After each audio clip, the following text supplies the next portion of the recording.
കാർത്തിക നക്ഷത്രത്തെക്കുറിച്ച് പറയുകയാണെങ്കിൽ വാഹനാപകടങ്ങൾ ശ്രദ്ധിക്കുക, ഗർഭാശയ സംബന്ധമായ രോഗലക്ഷണങ്ങൾ ശ്രദ്ധിക്കുക, നാഗപരിഹാരങ്ങൾ, നാഗക്ഷേത്രങ്ങളിൽ പരിഹാരങ്ങൾ ചെയ്യണം.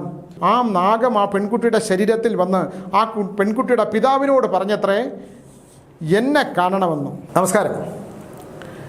ഇന്നലെ വൈകുന്നേരത്ത് ഒരാൾ വിളിക്കുന്നതിന് മുമ്പ് ഞാനൊരു എൻ്റെ ഒരു അനുഭവകഥ പറഞ്ഞിട്ട് അതിലേക്ക് കടക്കുന്നതാണ് നല്ലത്. ഞാൻ ഭൗതിക ജീവിതത്തിൻ്റെ ഒരു കാലഘട്ടം 2012 വരെ ഉണ്ടായിരുന്നു. 2012 അതൊക്കെ അവസാനിച്ച് ഭ്രാന്തനായി അലഞ്ഞു നടക്കുന്നൊരു കാലഘട്ടമുണ്ട്. വീണ്ടും എവിടെങ്കിലുമൊക്കെ അഭയം തേടി വീണ്ടും അലഞ്ഞു നടക്കുന്നൊരു കാലഘട്ടമുണ്ട്. അങ്ങനെ അലഞ്ഞു നടക്കുന്ന ഒരു കാലഘട്ടത്തിൽ കേദാറിൻ്റെ താഴ്വരകളിൽ എവിടെയോ വെച്ച് ഒരു ഇടിഞ്ഞു പൊളിഞ്ഞ ക്ഷേത്രത്തിൽ, അത് പഞ്ചപാണ്ഡവരുടെ കാലത്ത് അവർ കല്ലുകൾ അടുക്കി വെച്ച് ഉണ്ടാക്കിയതൊക്കെയാണെന്ന് പറയപ്പെടുന്നത്. അതിൽ എത്ര സത്യാവസ്ഥയുണ്ടെന്ന് അറിയത്തില്ല. ഹിമാലയത്തിനെ സംബന്ധിച്ചിടത്തോളം ഒരു അത്ഭുതകരമായിട്ടുള്ള ഒരു ഭൂപ്രകൃതിയാണ്. അത് ഇന്ന് കാണുന്നതൊന്നും നാളെ കാണണമെന്നോ ഇന്ന് കാണുന്നവരെയൊക്കെ നാളെ കാണണമെന്നോ നമുക്ക് ഉറപ്പൊന്നുമില്ല. അപ്പോൾ ഇതൊരു സാങ്കല്പിക കഥയാണെന്ന് വിചാരിച്ചാൽ പോലും എനിക്ക് അത്ഭുതമില്ല. എൻ്റെ DNA പ്രേക്ഷകർ അത്ഭുതപ്പെടുകയും ചെയ്യരുത്. അങ്ങനെ ആ കേദാറിൻ്റെ താഴ്വരകൾ എവിടെയോ കഴിഞ്ഞിരുന്ന ഒരു കാലഘട്ടം, ഇല്ലെങ്കിൽ അതുവഴി സഞ്ചരിച്ചിരുന്ന ഒരു കാലഘട്ടത്തിൽ ആ ഇടിഞ്ഞു പൊളിഞ്ഞ ചെളി കൊണ്ടുള്ള ആ ഒരു ചെറിയ ക്ഷേത്രമെന്ന് വിചാരിക്കാൻ പാകത്തിലുള്ള ഒരു ഗോപുരത്തിൻ്റെ അടിയിൽ അതിനകത്തൊരു ചെറിയ ചെളി കൊണ്ട് തന്നെയുള്ള കാലങ്ങൾ പഴക്കമുള്ള ജീർണിച്ച മണ്ണുള്ള ഒരു ചെറിയ പ്രതിഷ്ഠയുണ്ടായിരുന്നു. ഞാൻ രാവിലെ പ്രഭാത കൃത്യത്തിനൊക്കെ ശേഷം അവിടെ പോകുമ്പോൾ അവിടെ നിന്ന് ഒരു കാട്ടുപൂ പറിച്ച് അതിൻ്റെ മുമ്പിൽ ഇങ്ങനെ വയ്ക്കും. എൻ്റെ മരണം ചിലപ്പോൾ ഇവിടെ തന്നെയാകും.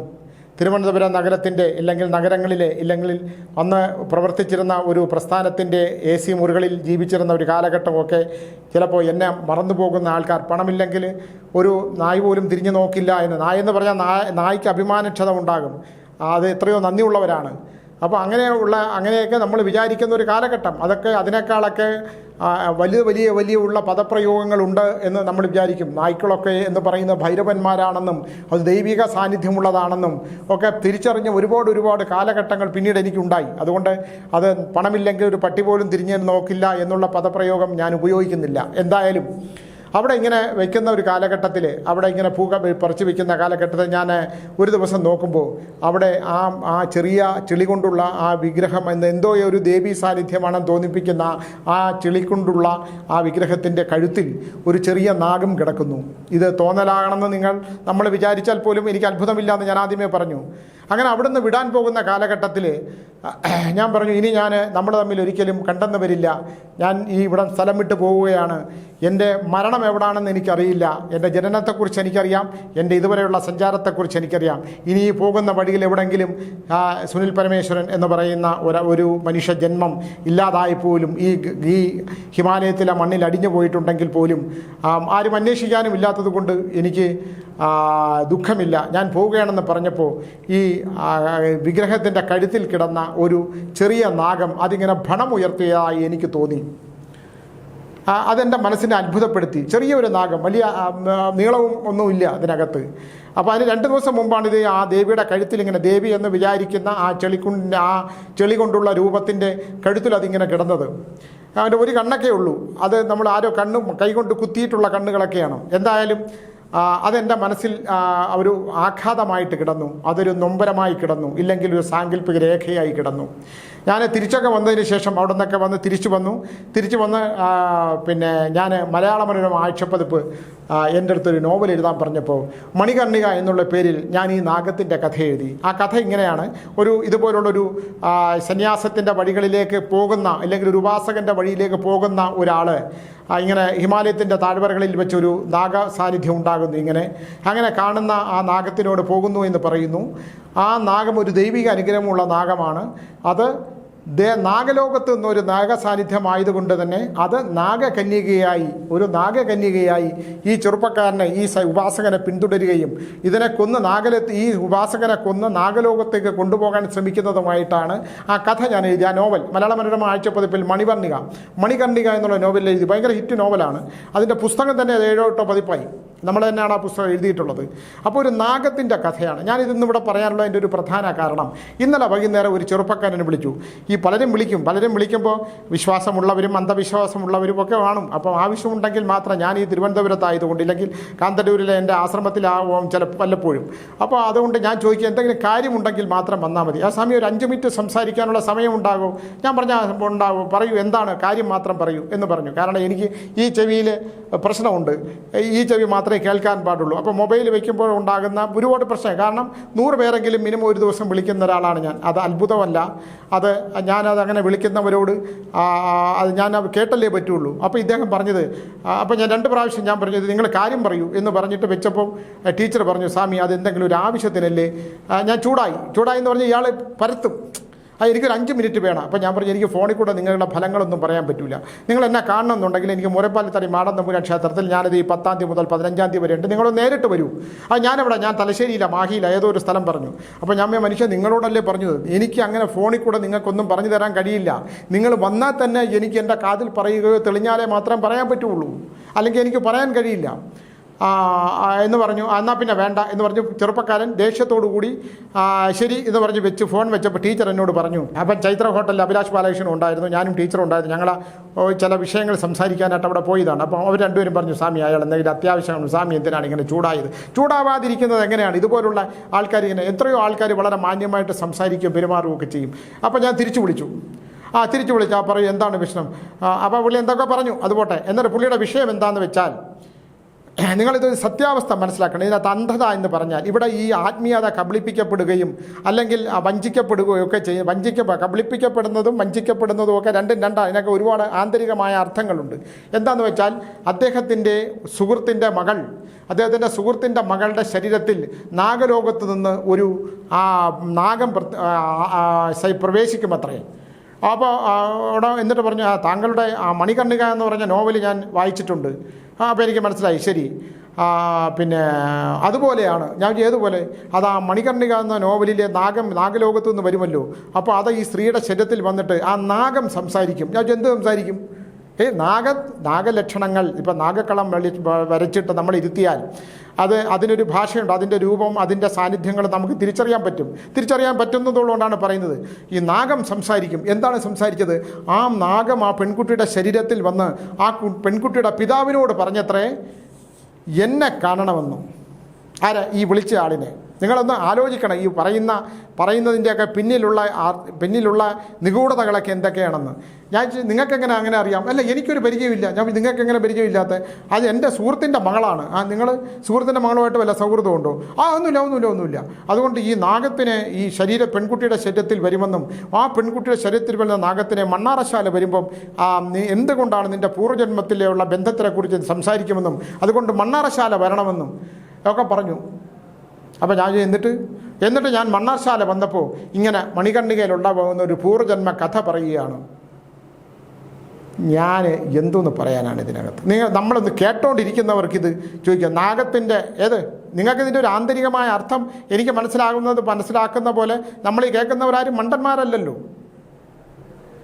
അപ്പം ഒരു ബന്ധവുമില്ലാത്ത എന്ന് പറഞ്ഞാൽ ഇദ്ദേഹത്തിൻ്റെ സുഹൃത്തിൻ്റെ മകളുടെ ശരീരത്തിൽ പ്രവേശിച്ച നാഗം, ആ നാഗം പറയുന്നു, ഈ ചെറുപ്പക്കാരൻ പൂർവ്വജന്മത്തിൽ നാഗക്ഷേത്രത്തിൽ വെച്ച്, മണ്ണാറശാല നാഗക്ഷേത്രത്തിൽ വെച്ച് ആ നാഗം ഈ പെൺകുട്ടിയുടെ ശരീരത്തിൽ പ്രവേശിച്ചുകൊണ്ട് തൻ്റെ പൂർവ്വജന്മത്തെക്കുറിച്ച്, ഇയാളുമായിട്ടുള്ള ബന്ധത്തെക്കുറിച്ച് സംസാരിക്കുകയാണ്.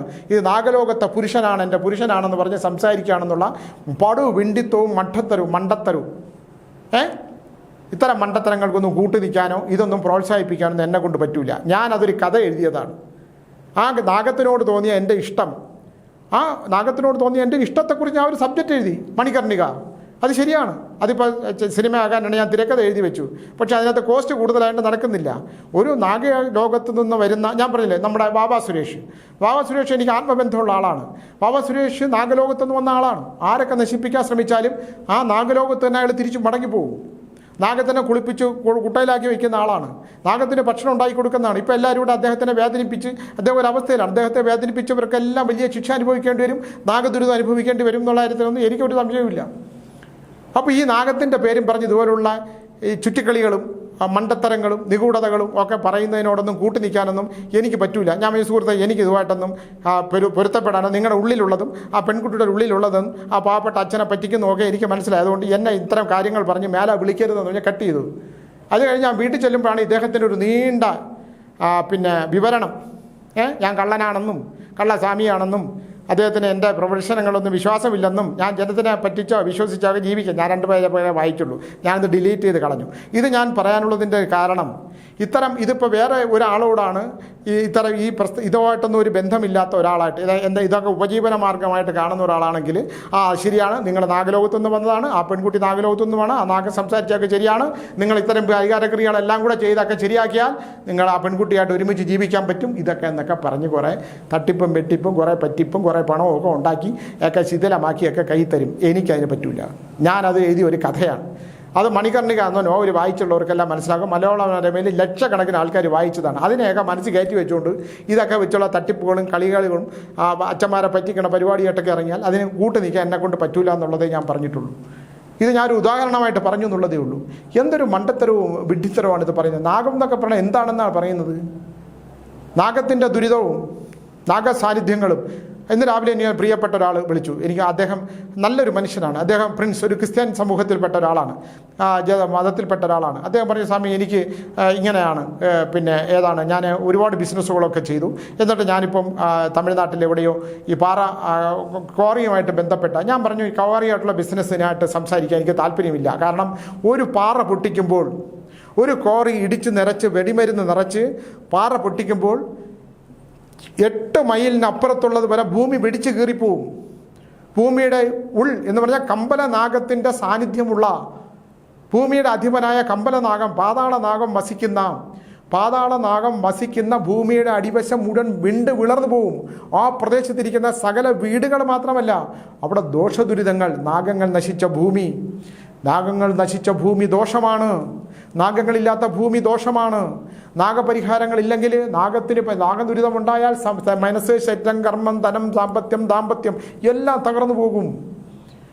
ഇത് നാഗപരിഹാരങ്ങളില്ല. ഇനി ഏത് മതത്തിൽപ്പെട്ടതാണെങ്കിൽ പോലും ഇതൊന്നും വിശ്വാസമില്ല എന്ന് പറഞ്ഞാൽ പോലും കോറി ബിസിനസ് ചെയ്യുന്നവരുടെ 3ാം തലമുറയ്ക്ക് വംശനാശമാണെന്നും, ഇതുപോലെ ബിൽഡിംഗ് കൺസ്ട്രക്ഷൻ നടത്തുന്നവരുടെ തലമുറകൾക്ക് ദോഷങ്ങൾ സംഭവിക്കുമെന്നും, ഭൂമി കുഴിക്കുമ്പോൾ എൻ്റെ മുമ്പിൽ വരുന്നവരുടെ വിഷയങ്ങളാണ് ഞാൻ ഈ സംസാരിക്കുന്നത്. ഇത് വളരെ ശ്രദ്ധിച്ചില്ലെങ്കിൽ വരാൻ പോകുന്ന വിപത്തുകളെക്കുറിച്ച്, നാഗത്തിനെ വെട്ടിക്കൊല്ലുകയും ഒരാൾ പിന്നെ മൺമട്ടിക്ക് വെട്ടി നാഗൻ 2ആയിട്ട് മുറിഞ്ഞുപോയി. അയാൾ അറിഞ്ഞുകൊണ്ട് സംഭവിച്ചതല്ല. പക്ഷേ അതിനെ അദ്ദേഹം അവിടെ കുഴിച്ചിട്ടു. അദ്ദേഹത്തിന് ഉറങ്ങാൻ പറ്റിയില്ല. അവസാനം എന്താണ്? ഒരു അപകടത്തിൽപ്പെട്ട് കാല് 2ആയിട്ട് മുറിഞ്ഞുപോയി. അപ്പോൾ എന്നെ അതിൻ്റെ മക്കൾ വിളിച്ചു, ഇങ്ങനെ അച്ഛന് പണ്ടൊരു അപകടം പറ്റിയിട്ടുണ്ട്, അദ്ദേഹത്തിൻ്റെ കാല് ഇതുമായിട്ട് ബന്ധമുണ്ടോ? ഞാൻ പറഞ്ഞു അദ്ദേഹത്തിൻ്റെ ഇതല്ല, ഞാൻ പൂർവ്വജന്മം നോക്കി ഫലങ്ങൾ പറയുന്നതാണ്.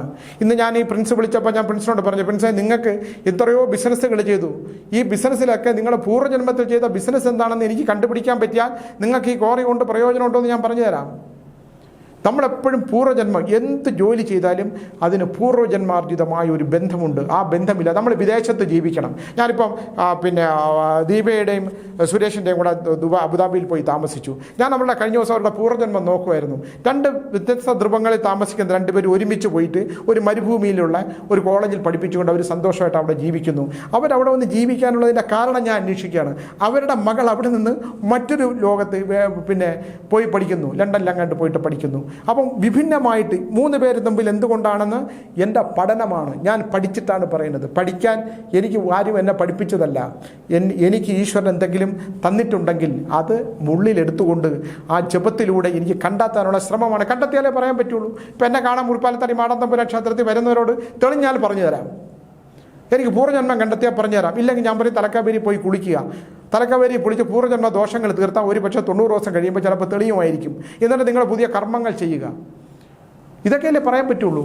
പൂജ പരിഹാരങ്ങളല്ല, പൂജ പൂർണ്ണതയിലേക്കുള്ള യാത്രയാണ്, അല്ലേ? അപ്പം ഈ നമ്മൾ എപ്പോഴും നമ്മളെല്ലാം ഇപ്പോൾ ഞാനിപ്പോൾ ഗ്രഹങ്ങളെക്കുറിച്ച് ഇന്നലെ സംസാരിച്ചു. ഞാൻ പൂർവ്വജന്മത്തിലുള്ള പൂർവികമായിട്ടുള്ള, ഞാൻ ഇന്ന് രാവിലെ പൂർവികമായിട്ടുള്ള, ഞാൻ അത് പറഞ്ഞുതരാം, പൂർവികമായിട്ടുള്ള ചില കാര്യങ്ങൾ, പൂർവ്വജന്മത്തിലെ കാര്യങ്ങൾ, ഗ്രഹങ്ങൾ, ഒരാളുടെ ഗ്രഹനില കൃത്യമായിട്ട് കിട്ടിയാൽ ആ ഗ്രഹനിലയിൽ ഇയാൾ എന്തുകൊണ്ടാണ് ഇപ്പോൾ എന്ത് ജോലിയാണ് ചെയ്യുന്നത്, ഞാനിതാ ഇന്ന ജോലിയാണ് ചെയ്യുന്നത്, എന്ത് ജോലിയാണ്, ഞാൻ മീൻ പിടിക്കുന്ന ജോലിയാണ്. ഞാൻ നിങ്ങൾക്ക് ആ ജോലിയല്ല പറഞ്ഞിട്ടുള്ളത്. അല്ല, ഞാൻ സർക്കാർ സർവീസിലായിരുന്നു, എന്നിട്ട് സർക്കാർ ജോലി ചെയ്തുകൊണ്ടിരുന്നപ്പോൾ എനിക്കൊരു സസ്പെൻഷൻ ഉണ്ടായി. എന്നിട്ട് ആ സസ്പെൻഷൻ ഉണ്ടായി കഴിഞ്ഞപ്പോഴത്തേക്ക് എനിക്ക് ജോലി നഷ്ടപ്പെട്ടു. ഒരിക്കലും തിരിച്ചു കിട്ടില്ല, കേസ് നടക്കുകയാണ്, ചിലപ്പോൾ കിട്ടുമായിരിക്കും. എന്നിട്ട് ഞാൻ വൈകുന്നേരം മീൻ കച്ചവടം ചെയ്യുവാണ്. എങ്ങനെ? നല്ല ലാഭമുണ്ട്. ഞാൻ മീൻ മേടിച്ചുകൊണ്ട് വന്നിട്ട് വീടുകളിൽ എത്തിക്കുകയാണ്. എനിക്കത് നല്ല ലാഭമുണ്ട് സ്വാമി. ഞാൻ അയാളുടെ പൂർവ്വജന്മം എടുത്തപ്പോൾ ഞെട്ടിപ്പോയി. അയാൾക്ക് സർക്കാർ സർവീസ് അല്ല പറഞ്ഞിരിക്കുന്നത്. അയാൾ പൂർവ്വജന്മത്തിൽ മീൻ പിടിച്ചുകൊണ്ടിരുന്നപ്പോൾ വെള്ളത്തിൽ വീണ് മരിച്ച ഒരു പ്രേതാത്മാവാണ്. ആ പൂർവ്വജന്മത്തിൽ മീൻ പിടിച്ചുകൊണ്ടിരുന്ന വെള്ളത്തിൽ വീണ് മരിച്ച ആളാണ് ഈ ജന്മത്തിൽ ഒരു പീരീഡ് വരെ സർക്കാർ ജോലി കിട്ടി. സർക്കാർ ജോലിയിൽ നിന്ന് അയാൾ വിട്ടിട്ട് ആ പൂർവ്വജന്മത്തിലെ ജോലി ഇവിടെ ഇപ്പോൾ ചെയ്തുകൊണ്ടിരിക്കുകയാണ്, മീനുമായിട്ടുള്ള ബന്ധം. അതേപോലെ ഓരോ മനുഷ്യനും ഇങ്ങനെ ഓരോ ബന്ധങ്ങളുണ്ട്. നമ്മൾ ഇന്ന് രാവിലെ ഒരു വീഡിയോ ഞാൻ കണ്ടു. അബാബ് മീഡിയയിൽ വന്ന നമ്മുടെ രാജേഷ് ചെയ്ത ഒരു വീഡിയോ ആണ്. അതിലൊരു ജ്യോതിഷമായിട്ട് ബന്ധപ്പെട്ട ഒരാൾ എന്തൊരു അബദ്ധമാണ് വിളിച്ചു പറയുന്നത്. അബദ്ധമാണ്. അത് വിശ്വസിച്ച് കഴിഞ്ഞാൽ രാശികളെക്കുറിച്ചുള്ള ഫലങ്ങൾ പറയുകയാണ്. അത് മനുഷ്യനാർക്കും മനസ്സിലായി. അതിൻ്റെ അടിയിൽ ഒരാൾ എഴുതിയിട്ടുണ്ട്. ഞാൻ വെറുതെ കമൻറ്റുകൾ നോക്കിയപ്പോഴത്തേക്ക് ഇദ്ദേഹം പറയുന്നത് എന്താണെന്ന് മനസ്സിലാവണില്ല. ഇദ്ദേഹത്തിന് ഞങ്ങൾക്ക് മനസ്സിലാകുന്ന ഭാഷയെ പറയാനുണ്ട്. രാജേഷ് നമ്മുടെ പിള്ളേരാണ് അതൊക്കെ. അപ്പോൾ മീഡിയയിൽ ഞാൻ പ്രോഗ്രാം ചെയ്യാറുണ്ടല്ലോ. മനുഷ്യനെ മനസ്സിലാക്കാൻ പറ്റുന്ന തരത്തിലുള്ള കാര്യങ്ങളെ ഞാൻ പരമാവധി ഇത്തരം കാര്യങ്ങൾ വലിയ ഉപജ്ഞാനം ഒന്നുമല്ല, അങ്ങനെ വലിയ ബോധമുള്ള ആളൊന്നുമല്ല. കണ്ടെത്താൻ ശ്രമിച്ച് ആ കണ്ടെത്തുന്നത് നമ്മുടെ പ്രിയപ്പെട്ടവരോട് സംസാരിക്കാൻ മാത്രമേ എന്നെക്കൊണ്ട് പറ്റുള്ളൂ. ഇത് ആർക്കും മനസ്സിലാവാത്ത രീതിയിൽ എന്തൊരു അബദ്ധമാണ് അദ്ദേഹം പറയുന്നത്. ഇതൊക്കെ വിശ്വസിച്ച് കഴിഞ്ഞാൽ വലിയ പ്രശ്നമാവും. മനുഷ്യരൊന്നും വിശ്വസിച്ച് ഈ രാശികൾ പറയുമ്പം നിങ്ങൾ പൂർവ്വജന്മം മനസ്സിലാക്കാതെ സംസാരിക്കുന്ന രാശിഫലം അനുസരിച്ച് മാത്രം സംസാരിച്ച് നല്ല പണ്ഡിതന്മാരൊക്കെ ഉണ്ട്, ഞാൻ ഇല്ലാതെന്ന് പറയുന്നില്ല. ജ്യോതിഷത്തിൽ നല്ലവട്ട് ഗ്രഹിച്ച് പറയുന്നത് നന്നായിട്ട് പറയും. ഇപ്പോൾ എൻ്റെ കൂടെയുള്ള എൻ്റെ കൂടെ മുറിപ്പാലത്തറി മാടൻ തമ്പുരാൻ ക്ഷേത്രത്തിലിരിക്കുന്ന ശ്യാം നന്നായിട്ട് പറയുന്ന ആളാണ്. അതുകൊണ്ടാണ് ഞാൻ അവിടെ പിടിച്ചിരുത്തിയേക്കുന്നത്. പക്ഷേ പുള്ളി ഒറ്റയ്ക്കൊന്നും പറയില്ല. ഞാൻ പറഞ്ഞു ഇവിടെ വന്നിരുന്ന് പ്രോഗ്രാം ചെയ്യാനായിട്ട് ചെയ്യൂല. അത് അദ്ദേഹത്തിന് ഒതുങ്ങി എവിടെയെങ്കിലും ഇരുന്ന് ഇതൊക്കെ പറയാനാണ് ഇഷ്ടം. അപ്പോൾ അങ്ങനെ ചെയ്തോട്ട്. അപ്പോൾ ഇത്തരത്തിലുള്ള കാര്യങ്ങളുണ്ട്. ജ്യോതിഷം ഒരാൾ വിശ്വസിക്കുന്നുണ്ട്. ജനങ്ങൾ ഒരുപാട് പ്രാരാബ്ദങ്ങളും ബുദ്ധിമുട്ടുകളോട്ടും പ്രശ്നങ്ങളുമായിട്ട് ജീവിക്കുന്നവരാണ് മനുഷ്യൻ, അല്ലേ? അവൻ ജനിച്ച് അവൻ്റെ ഒരു അവൻ്റെ ബാല്യം അങ്ങോട്ട്, ശൈശവം അങ്ങോട്ട് കഴിഞ്ഞ് ബാല്യത്തിലേക്ക് അങ്ങ് തുടങ്ങിക്കഴിയുമ്പോൾ ആഗ്രഹങ്ങളായി. കളിപ്പാട്ടങ്ങളെ സ്നേഹിക്കും, മധുരങ്ങളെ സ്നേഹിക്കും, അല്ലേ? ശൈശവത്തിൽ അമ്മയുടെ മുലപ്പാലിനെ മാത്രമേ സ്നേഹിക്കുള്ളൂ. അങ്ങനെ അവനുള്ള ആഗ്രഹങ്ങൾ അങ്ങോട്ട് തുടങ്ങുകയാണ് ബാല്യം മുതൽ, അല്ലേ? അവന് കളിപ്പാട്ടങ്ങളോടുള്ള അവൻ്റെ ആ സ്നേഹം, അത് കിട്ടാത്തപ്പോൾ നഷ്ടബോധം, ആ നഷ്ടങ്ങളെക്കുറിച്ചിട്ടുള്ള വലിയ വണ്ടികളോടുള്ള ഭ്രമം, മൊബൈലിനോടുള്ള ഭ്രമം, ഇതെല്ലാം അവൻ്റെ ആഗ്രഹങ്ങൾ ഇങ്ങനെ തുടങ്ങി ആഗ്രഹ പൂർത്തീകരണം കൊണ്ട് തീരാത്ത ആഗ്രഹങ്ങളായി അതൊരു മത്യാഗ്രഹങ്ങളായിട്ട് മാറും. അപ്പോൾ അത് നേടിയെടുക്കാനായുള്ള വഴികൾ എന്തൊക്കെയാണെന്ന് അവൻ കണ്ടെത്തും. അപ്പോൾ അവൻ ഇതുപോലുള്ള ജ്യോതിഷ സംബന്ധമായിട്ടുള്ള എങ്ങനെയാണ് എനിക്കിതൊക്കെ കണ്ടെത്താനായിട്ടുള്ള മാർഗം എന്താണ്, എനിക്കിതൊക്കെ എൻ്റെ ആഗ്രഹങ്ങൾ പൂർത്തീകരണത്തിന്, ആഗ്രഹങ്ങൾ സാക്ഷാത്കരിക്കപ്പെടാനായിട്ട് ഞാൻ ഏതൊക്കെ മാർഗം സ്വീകരിക്കണം? കൊള്ളയടിക്കണോ? ബാങ്ക് കൊള്ളയടിക്കണോ? അല്ലെങ്കിൽ പൂജാതി കർമ്മങ്ങൾ ചെയ്യണോ? ജ്യോതിഷം പഠിക്കണോ? ഇല്ലെങ്കിൽ ഇതുപോലെ വന്നിരുന്ന് ഇങ്ങനെയൊക്കെ കാര്യങ്ങൾ പറയണോ? ഇങ്ങനെയൊക്കെയുള്ള ഏത് മാർഗത്തിലൂടെയാണ് അവൻ്റെ കാര്യങ്ങൾ സാക്ഷാത്കരിക്കപ്പെടാൻ പറ്റുന്നതെന്ന് അവൻ കണ്ടെത്തും, അവൻ മനസ്സിലാക്കുമ്പോഴാണ് അവൻ ചെന്ന് പെടുന്ന ഒരു മേഖലയാണ് ഈ ജ്യോതിഷം. സ്വാമിമാർ ഇല്ലേ, ഇപ്പം എന്നെ അന്ധമായിട്ട് വിശ്വസിക്കുന്ന എത്രയോ പേര് എന്നെ രാവിലെ വിളിച്ച്, സ്വാമി ഇന്നലെ ഉറങ്ങിയില്ല സ്വാമി. നിങ്ങളെന്ത് ഉറങ്ങാത്തത്? അത് എനിക്ക് സംഘർഷമായിരുന്നു. അതെന്തിനാ സംഘർഷം? അത് ഇന്ന കാര്യത്തിൻ്റെ സംഘർഷം. നിങ്ങളാണെന്ന് ഉറങ്ങ മനുഷ്യ. അല്ല, ഞാനും ഭാര്യയും തമ്മിലൊരു വഴക്കുണ്ടായി, അത് എൻ്റെ ഗ്രഹനില, മിണ്ടരുതെന്ന് ഞാൻ പറയും. എല്ലാത്തിനും ഇതിനൊക്കെ ആഗ്രഹിക്കാൻ പോയ ബുദ്ധിമുട്ടാണ്. ഒരു പരിധി വരെയൊക്കെ നമ്മൾ ഇതിനെയൊക്കെ അതിജീവിക്കാനുള്ളതായിട്ടുള്ള ഒരു മനസ്സാണ് നമുക്ക് വേണ്ടത്, അല്ലേ? നമ്മൾ എന്തായാലും ജീവിച്ചല്ലേ പറ്റുള്ളൂ. പ്രതിസന്ധികളെയും പ്രതിബന്ധങ്ങളെയും, തിരമാലകൾ കണ്ടില്ലേ? ഒരു തിരമാല ഇങ്ങനെ വരും, അത് ചെറുതായിട്ട് തീരത്ത് വന്ന് അടിച്ചിട്ട് പുറയിലോട്ട് പോയി അടുത്ത വലിയ തിരമാലയായിട്ട് നിരമ്പി വന്നിട്ട് അടുത്ത് പോയിട്ട് അഗാധമായ ഇതിൽ കടന്ന് കുരുങ്ങി അഗാധമായ ഗർത്തങ്ങളിൽ പോയി ഒഴിഞ്ഞ് വലിയ ചുഴിയായി വീണ്ടും തിരമാലയായിട്ട് വരുന്ന പോലെ ജീവിതം എന്ന് പറയുന്ന ഒരു ഭയങ്കര കടലാണ്, അല്ലേ? അപ്പോൾ ഇത്തരം കാര്യങ്ങളിലൊക്കെ ഒന്ന് അന്ധതയില്ലാതെ തന്നെ ജീവിക്കാനുള്ള ഒരു ശ്രമം നടത്തണമെന്നാണ് എനിക്ക് പറയാനുള്ളത്. അപ്പോൾ ഇന്ന് അശ്വതി പറഞ്ഞു, ഭരണി പറഞ്ഞു, കാർത്തിക നക്ഷത്രത്തെക്കുറിച്ച് പറയുകയാണെങ്കിൽ, കാർത്തിക നക്ഷത്രത്തിൻ്റെ നിങ്ങളിപ്പം ഞാൻ ഈ ജ്യോതിഷം നമ്മൾ തുറന്നു വെച്ചാൽ ജ്യോതിഷാലയം നോക്കിയാൽ നല്ല ജ്യോതിഷ പണ്ഡിതന്മാർ ഒരുപാട് കാര്യങ്ങൾ പറയുന്നതിനകത്ത് സത്യമുണ്ട്, ഇല്ലയെന്നൊന്നും ഞാൻ പറയുന്നില്ല. പക്ഷേ പൂർവ്വജന്മം നന്നായി പറയുന്ന ചില കാര്യങ്ങൾ നാഡീശാസ്ത്രത്തിൽ പോയാൽ ഒരു പരിധി വരെ നമ്മുടെ അരൂർ മധുസൂദന പണിക്കരുണ്ട്, അവിടെ പിന്നെ വസിഷ്ഠനാടിയുണ്ട്, പിന്നെ അവിടെ എല്ലാവരും ഉണ്ട്, അവിടെ പ്രദീപുണ്ട്, പിന്നെ ബൃഹുനാടി പറയുന്ന പ്രദീപുണ്ട് ഒക്കെ നന്നായിട്ട് നാഡീശാസ്ത്രം നോക്കി പറഞ്ഞു തരാം. ഈ നാഡീശാസ്ത്രത്തിൻ്റെ ഒരു പ്രശ്നം എന്ന് പറഞ്ഞാൽ ഇന്ന് വായിച്ചാൽ നാളെ തന്നെ നടക്കണമെന്ന് നിർബന്ധമൊന്നുമില്ല, പക്ഷേ എപ്പോഴെങ്കിലും അത് നടന്നിരിക്കും. കാലഘട്ടം ചിലപ്പോൾ മാറും. അത് ചെന്ന് കയറുന്ന സമയത്തിനനുസരിച്ചും വായിക്കുന്ന സമയത്തിനനുസരിച്ചും ഒക്കെയാണ്. അപ്പം അതുകൊണ്ട് എപ്പോഴെങ്കിലും ഇതൊക്കെ നടക്കും. അത് ഉറപ്പായിട്ടുള്ള കാര്യമാണ്. ആ നടക്കുന്നതിന് കാലതാമസം ഉണ്ടാവും. ഇന്ന് ഉണ്ടായതാ ഇന്ന സമയത്തിനുള്ളിൽ ഇന്ന നടക്കും എന്ന് വിചാരിച്ചാൽ, ഇപ്പം നമ്മളൊക്കെ പോകുമ്പോൾ എൻ്റെ അടുത്ത് കൃത്യമായിട്ട് പണിക്കർ മധുസൂദന പണിക്കർ പറയും, സുൽജി അത് ഇങ്ങനെയാണ്, ഇത് ഇങ്ങനെയാണ് സംഭവിക്കുക, അത് അജ്ഞാനം സംഭവിക്കും. രുദ്രസിംഹാസനം സിനിമ ചെയ്ത് നശിച്ച് നാമാവശേഷവും അതിനകത്ത് വെണ്ടയ്ക്കകത്ത് എഴുതി വെച്ചിരുന്നു. ചെയ്തില്ലേ? പോയി. മൃഗനാടിയിലുണ്ടായി, ഇതിലുണ്ടായിരുന്നു. അപ്പോൾ അത് പോയേ പറ്റൂ. കൂടെ നിൽക്കുന്ന ഒരു ശത്രുക്കളാണ്. കോടതി നിയമ വ്യവഹാരങ്ങളിൽ പെട്ട് ഉടലും. ആശ്രമത്തിൽ ഇന്നതായ കുറച്ച് നേരം അന്യം വന്നു പോകും, പിന്നെ അതെല്ലാം തിരിച്ചു കിട്ടും, ശത്രു സംഹാരം ഉണ്ടാകും. ഇതെല്ലാം എഴുതി വയ്ക്കപ്പെട്ടിട്ടുള്ളത് മാത്രമാണ്.